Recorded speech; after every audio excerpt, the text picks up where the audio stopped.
Në Shkodër është zhvilluar provimi i tretë i maturës shtetërore AILAndës së matematikës.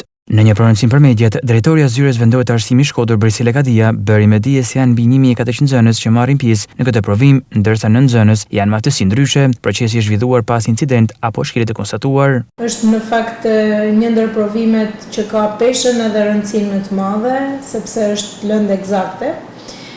Vazhdojmë të kemi të njëjtën situatë në lidhje me organizimin e procesit. Kemi po të njëjtat 6 qendra provimi, ku kemi të përqendruar gjimnazet tona publike, private dhe shkollat profesionale.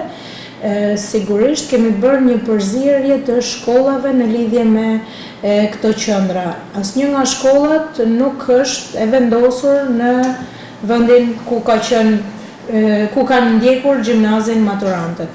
Kemi një numër mesatar 1430 maturantësh të parashikuar për t'u nënshtruar provimit të matematikës. Vazhdojmë të kemi 9 nxënës me AK që do i nënshtrohen provimit, që do kemi sigurisht testin e veçantë. Një prej tyre ka zgjedhur të zhvillojë një test normal, ndërsa të tjerët të gjithë do vazhdojnë me testin e tyre të veçantë dhe mësuesin mbështetës që do i asistojë gjatë gjithë provimit.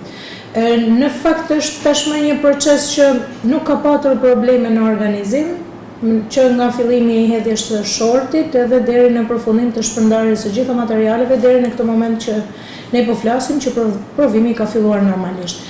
Mund të themi që qendrat e provimit në fakt janë qendra që kanë siguri, edhe për faktin se janë qendra që certifikohen një natë më përpara, po edhe në mëngjes herët përpara se të zhvillohet provimi. Pra i bëhet një check të gjithë ambienteve të parashikuara për të qenë ambiente të provimit. Maturantët në gjithë vendin kanë edhe një provim të fundit për të kryer atë të lëndës me zgjedhje.